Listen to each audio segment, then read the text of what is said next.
क्या आपने कभी नरक के बारे में सोचा है? कैसा होता है नरक? पापियों के साथ नरक में क्या क्या होता है? आज हम इस वीडियो के माध्यम से आपको बताएंगे गरुड़ पुराण के अनुसार नरक कैसा होता है और किस किस को नरक भोगना पड़ेगा। जब आर्षियों ने सूत गोस्वामी जी से पूछा कि नरक के बारे में कुछ बताएं, तब स्वामी ने उनको यमलोक के भयावह दृश्य के बारे में बताया, जिसका वर्णन गरुड़ पुराण में होता है। सूत गोस्वामी जी ने बताया कि यह मार्ग पुण्य करने वालों के लिए तो बड़ा ही सुखद है, लेकिन पापियों के लिए यह भयानक और बहुत कष्टदायी है।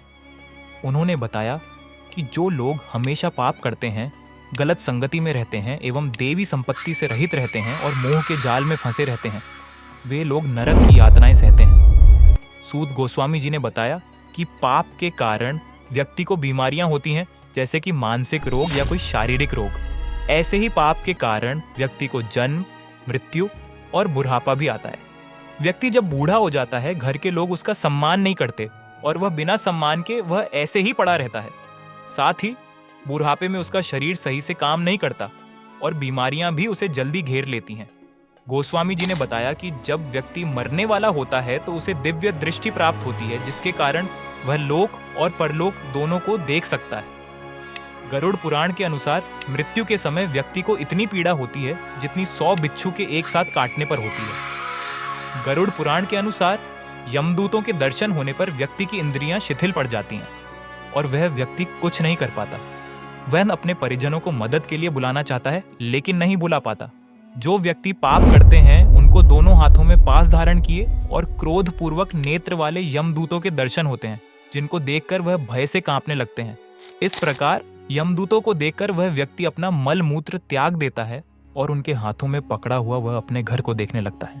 गरुड़ पुराण के अनुसार यमदूत उसके गले में पास बांधकर उसे ले जाते हैं और रास्ते में उसे डराते हैं, उसके पापों को उसे याद दिलाते हैं और साथ ही नरक का तीव्र दुख वे उससे पुनः पुनः वर्णन करते हैं। इसके बाद यमदूतों की बात सुनकर बहुत ही डर जाता है और साथ ही उसे रास्ते में चलते हुए भूख और प्यास भी लगती है, लेकिन यमदूत उसे पानी और भोजन नहीं देते।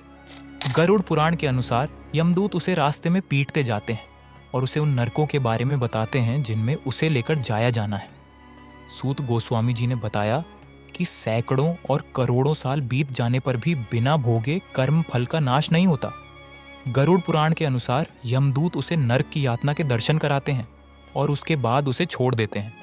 गरुड़ पुराण के अनुसार इसके बाद जीवात्मा वापस अपने परिवार में आता है और अपने शरीर में प्रवेश करने की कोशिश करता है, लेकिन गरुड़ पुराण के अनुसार यमदूतों के द्वारा पास में बंद किए जाने के कारण वह अपने शरीर में प्रवेश नहीं कर पाता। उस समय अपनी भूख प्यास मिटाने का जीव के पास एक ही तरीका होता है, जो है उसके परिजनों द्वारा दिया गया पिंडदान।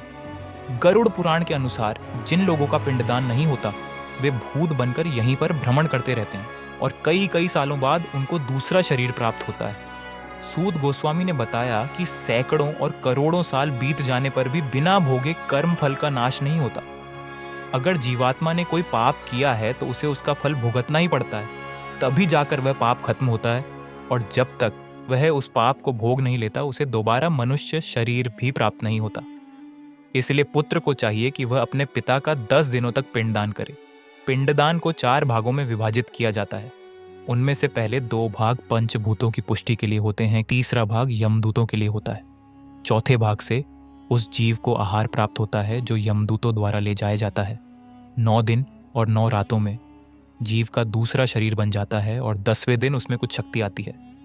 पिंडदान के द्वारा जीव का धीरे धीरे एक लंबा शरीर बनता है, जिसके द्वारा वह प्राणी रास्ते में शुभ अशुभ कर्म फल भोगता है और यमपुरी ले जाया जाता है। गरुड़ पुराण के अनुसार इस प्रकार जब 13वीं की जाती है तो मरने के 13 दिन बाद वह जीव भोजन प्राप्त करता है और 13 दिन बाद यमदूतों द्वारा यम मार्ग में ले जाया जाता है। उस मार्ग में वह अकेला ही होता है और प्रत्येक दिन में 47 योजन चलता है। यमपुरी का मार्ग कैसा है? गरुड़ पुराण के अनुसार सूत गोस्वामी ने बताया कि यम मार्ग में वृक्ष की छाया नहीं है जहां प्राणी विश्राम कर सकता है। वहां पर भोजन और पानी भी नहीं है जिससे वह जीव अपनी भूख और प्यास मिटा सके। उस मार्ग में चलता हुआ प्राणी कभी कभी तो बर्फीली हवा से पीड़ित होता है और कभी उसे कांटे चुभते हैं, कभी वह सर्पों के द्वारा डसा जाता है, कभी हिंसक पशुओं द्वारा खाया जाता है और कहीं कहीं बिच्छू द्वारा डसा जाता है। कहीं कहीं पर उसे आग से जलाया जाता है और तब जाकर वह उस नरक में पहुंचाया जाता है जिस नरक में उसे उसके पाप के कारण जाना था। उस मार्ग में कहीं कहीं गर्म वायु है, कहीं कहीं पर अंधेरे कुएं हैं जिनमें वह गिर जाता है, कहीं कहीं पर अत्यधिक धुएं से भरे स्थान हैं जिन पर उसे चलना पड़ता है, कहीं कहीं अंगारों की बारिश होती है और कहीं कहीं बिजली गिरने के साथ साथ सिला भी गिरती है, कहीं खून और कहीं गर्म जल की बारिश होती है, कहीं गहरी खाई है और कहीं पर्वत की चढ़ाई है और कहीं उसे सकरे स्थानों के अंदर प्रवेश करना पड़ता है। वैतरणी नदी कैसी है, वहां खून और चर्बी से भरे हुए तालाब है और वहीं वैतरणी नदी बहती है। वहां पर हड्डियों के समूह से बने पर्वत हैं। मांस और रक्त से भरी वैतरणी नदी बहुत दुर्गम है और उसको पार करना बड़ा ही कठिन है। पापी लोग उसे बड़े ही दुख के साथ पार करते हैं।